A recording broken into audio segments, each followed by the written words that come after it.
Hello students, तो चलिए आज हम लोग शुरू करते हैं क्लास 10 का एक नया चैप्टर जो कि है chapter number 3 pair of linear equations in two variable. तो इसमें हम लोग को क्या बोला गया है, ये जो चैप्टर है उसमें हम लोग बेसिकली करने क्या वाले हैं। हम लोग पहले जो पॉलिनोमियल सॉल्व किए थे उसमें सिर्फ एक वेरिएबल का यूज हुआ था ना, कहीं पर भी हमने क्वेश्चन सॉल्व किया तो सिर्फ एक वेरिएबल था। लेकिन ये जो चैप्टर है इसके तो नाम में ही है कि लीनियर इक्वेशंस तो होंगे लेकिन टू वेरिएबल्स में होंगे। लीनियर इक्वेशन मतलब कि जिसका हाईएस्ट पावर 1 होने वाला है। तो इसमें हम लोग पहले ही समझ लेते हैं लीनियर इक्वेशन मतलब क्या होता है। तो हाईएस्ट पावर जो होगा उस पॉलिनोमियल का वो क्या होगा, तो 1 होगा। हाईएस्ट पावर कितना होने वाला है, 1 होने वाला है। और इन टू वेरिएबल्स बोला गया है मतलब कि दो अलग अलग वेरिएबल यूज किए जाएंगे। मतलब कि जैसे हम लोग पिछले क्वेश्चन में क्या कर रहे थे या पिछले चैप्टर में हमने क्या किया था, तो 2x² प्लस एक्स प्लस 2 था ना। तो देखिए इसमें सिर्फ एक वेरिएबल यूज हुआ है जो कि है 2।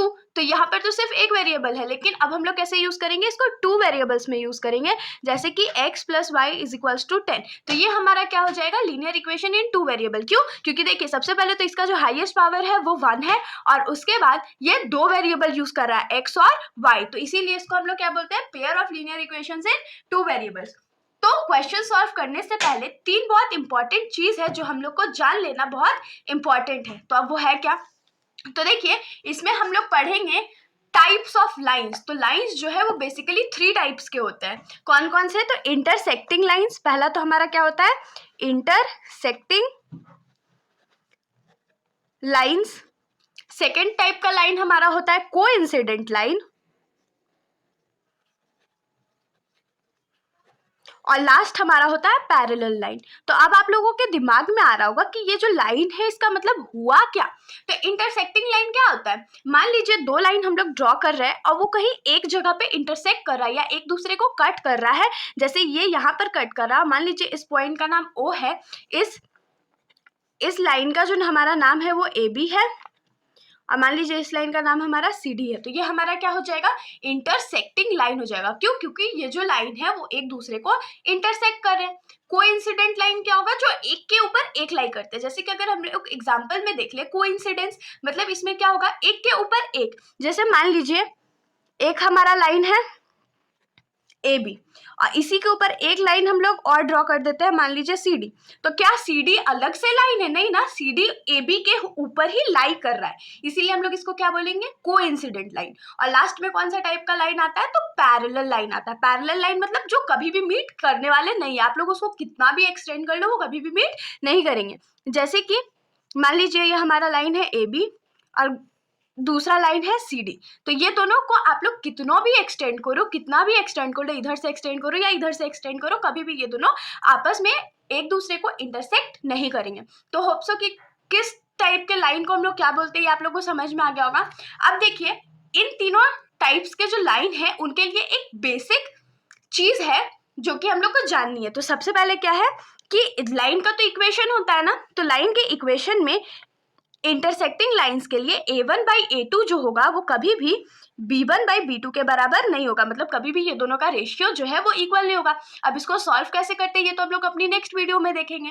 अब कोइंसिडेंट लाइन के बीच में क्या होता है, देखिए ये एक दूसरे को ऊपर लाई कर रही है ना एकदम, तो इसमें क्या होगा, इसका जितना भी पॉइंट्स है सब एक दूसरे के बराबर होगा।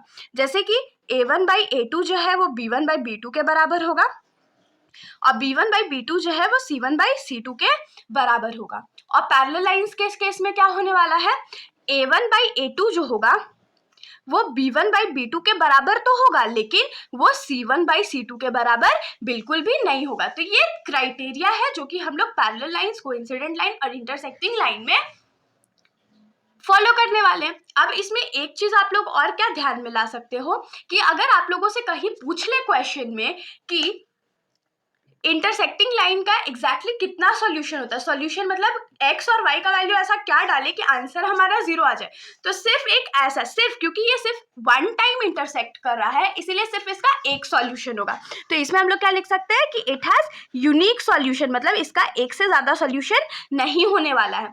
कोइंसिडेंट लाइन में क्या है, ये तो एक के ऊपर एक लाइन कर रहा है, तो इसका क्या हो जाएगा, इनफाइनाइटली मैनी सॉल्यूशंस, क्योंकि ये बहुत बार बहुत सारे ऐसे पॉइंट्स होंगे जहां पर ये मीट करेगा। तो इसके लिए क्या हो जाएगा, इनफाइनाइटली मैनी सॉल्यूशंस। और लास्ट वाला क्या है, पैरेलल लाइन। अब देखिए पैरेलल लाइन जो है वो कहीं पर भी इंटरसेक्ट नहीं करता है, एक दूसरे को मीट नहीं करता है, इसीलिए इसका एक कोई सॉल्यूशन होगा ही नहीं। कोई भी ऐसा x और y का वैल्यू नहीं होगा जहां पर ये लोग दोनों को मिला करके वो 0 हो जाए, तो ये क्या होगा, नो सॉल्यूशन। तो इसके साथ जो इस चैप्टर का बेसिक था वो खत्म हो जाता है। अब इसका जो एक्सरसाइज का क्वेश्चंस है हम लोग वो नेक्स्ट वीडियो में देखेंगे। तो अगर आप लोगों को वीडियो अच्छी लगी हो तो वीडियो को लाइक कर दीजिएगा और मेरे चैनल को बिना सब्सक्राइब किए कहीं मत जाइएगा। Thank you.